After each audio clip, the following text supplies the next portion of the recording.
অভিভাবক মণ্ডলী,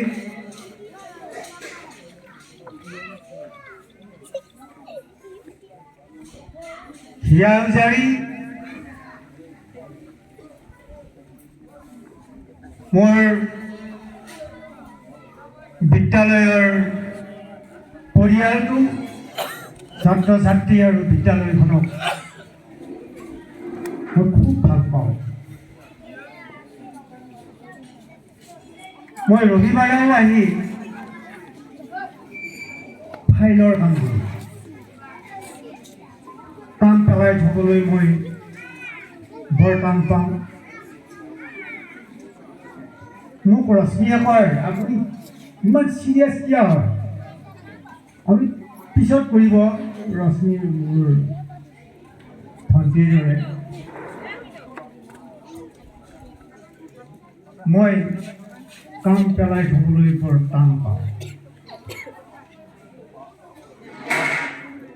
মোক অগপ চৰকাৰৰ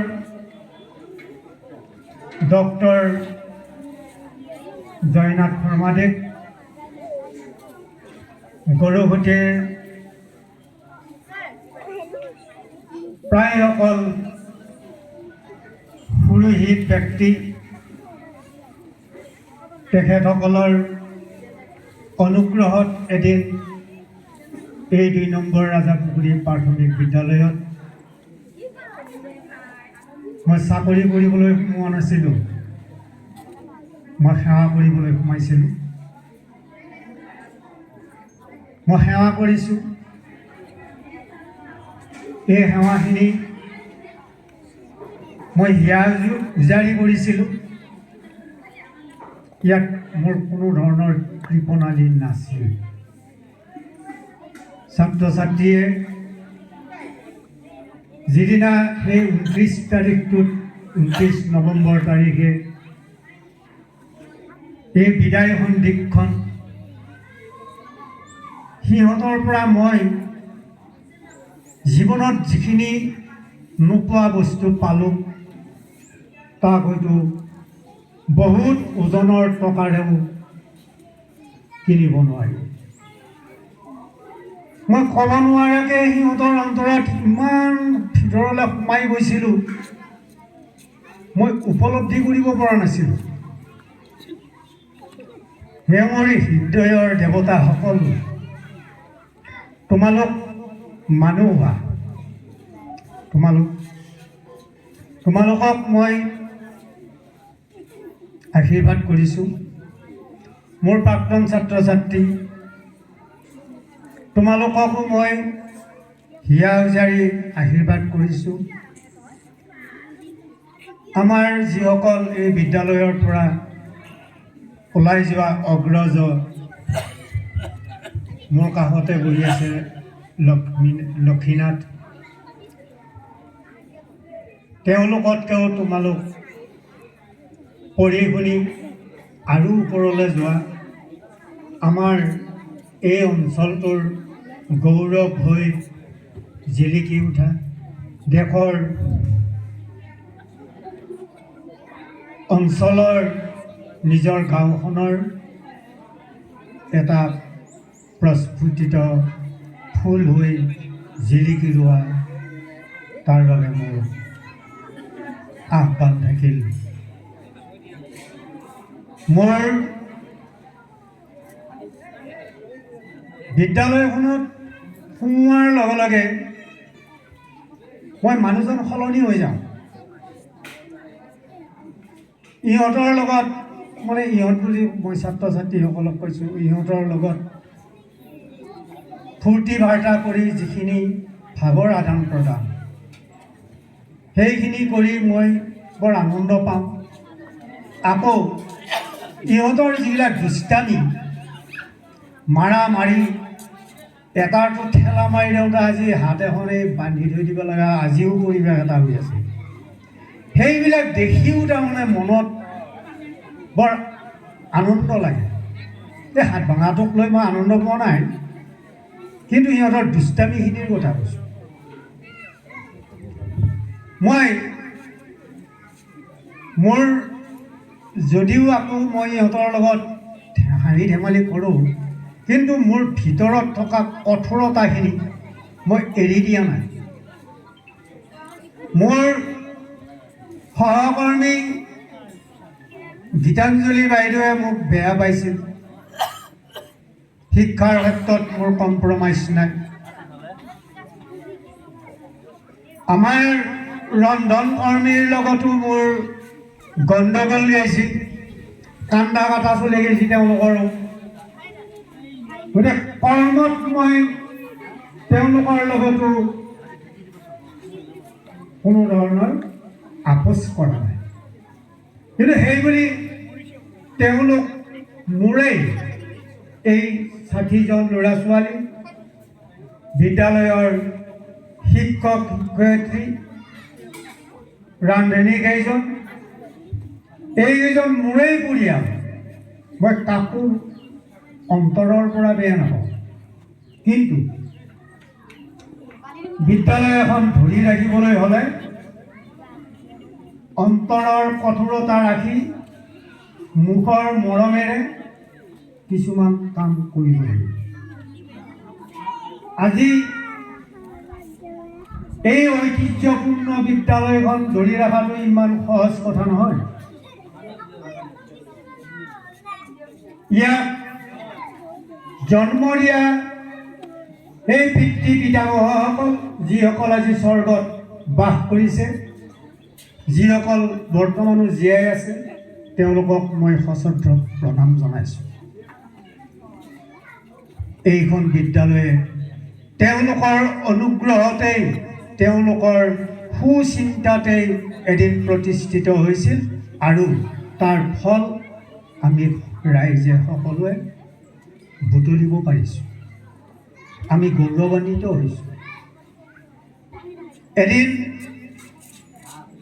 তৰক চন্দ্ৰ নাথ, অকণ চন্দ্ৰ গোস্বামী, সুৰেন্দ্ৰ মোহন নাথ, সদ্য অৱসৰপ্ৰাপ্ত, মই সদ্য বুলি কৈছোঁ, মোৰ আগৰজন হৰেশ্বৰ নাথ, যিজন প্ৰতিষ্ঠাপক প্ৰধান শিক্ষক, পুতুলি বাইদেউ এইখন বিদ্যালয়তে তেওঁ শিক্ষকতা জীৱনৰ আৰম্ভ কৰিছিল। তেওঁলোকে মোক য'ত থৈ গ'ল, সেইখিনিৰ পৰা মই কিমান দূৰ আপোনালোকৰ সহযোগিতাত আগবঢ়াই নিব পাৰিছোঁ মই নাজানো। সেইখিনি ৰাইজে ক'ব, মই কিমান কৰিব পাৰিছোঁ সেইটো মই নিজে ক'ব নোৱাৰিম। আৰু মোৰ ভুলখিনি আনে দেখুৱাই দিলেহে মই বুজি পাওঁ। যিয়ে নহওক, সমাগত সোণালী জয়ন্তী, এই সোণালী জয়ন্তীখন ৰূপালী জয়ন্তী যেনেদৰে আমি জাক জমকতাৰে অঞ্চলটোৰ ভিতৰতেই এটা সুন্দৰ অনুষ্ঠান কৰিব পাৰিলোঁ, সোণালী জয়ন্তীও নিশ্চয় আপোনালোকে আমি সকলোৱে লগ লাগি যাতে মহা আড়ম্বৰপূৰ্ণভাৱে পালন কৰিব পাৰোঁ, তাৰ প্ৰচেষ্টা আমি সকলোৱে আজিৰ দিনটোতেই পুনৰ সংকল্প গ্ৰহণ কৰি উদযাপন কৰোঁ। তাৰ বাবে মই সকলোকে কৰজোৰে অনুৰোধ কৰিছোঁ। আৰু ক'বলৈ বহুত থাকে যদিও অন্তৰৰ কোনোবাখিনি ঠাইত কিহবাই খুন্দা মাৰি বাকৰুদ্ধ কৰিবৰ কাৰণে চেষ্টা কৰি আছে। মই মোৰ বন্ধু, বাল্য বন্ধু, আজি চিত্ৰনাথক এই আসনখনত বহাব পাই বৰ সুখী হৈছোঁ। ৰূপালী জয়ন্তীৰো মূল হোতা আনসকলৰ দৰে চিত্ৰনাথেও ভাগ লৈছিল। আজি সোণালী জয়ন্তীৰ উদযাপনৰ ক্ষেত্ৰত তেখেতে ভাল ভূমিকা এটা ল'ব পাৰিব। আপোনালোকে মন ভাঙি নিদিব। মই মন ভাঙি দিয়া নাই। মই সুস্থিৰে আছোঁ, যদিও ক'ৰবাত তাৰ এটা মাৰ্চি কিবাই মই সুস্থিৰে থিয় হৈয়ে কথা কৈ আছোঁ। এই আপোনালোকে আশীৰ্বাদ কৰিব। এই দেৱ শিশুকেইটা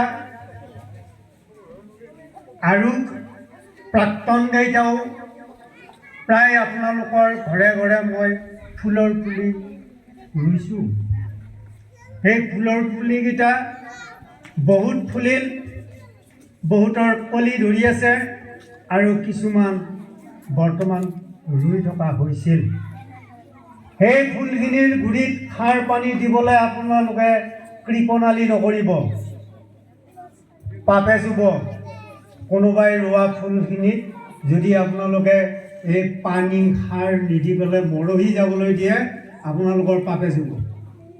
হয়, আমাৰ ধানৰ খেতি, মাহৰ খেতি, সৰিয়হৰ খেতি আমাৰ অতিকে প্ৰয়োজনীয়, কিন্তু যিকেইটাক আপোনালোকে জন্ম দিলে সিহঁতৰ দ্বাৰা আমাৰ সমাজৰ, আমাৰ দেশৰ কিমান পাবলগীয়া আছে, সেইখিনি যদি আপুনি উপলব্ধি কৰি গধূলি যদি কমেও 1 ঘণ্টা সময় সিহঁতৰ লগত, মাতৃসকলক কৈছোঁ দেই, আপোনালোকে যদি 1 ঘণ্টা সময় সিহঁতৰ লগত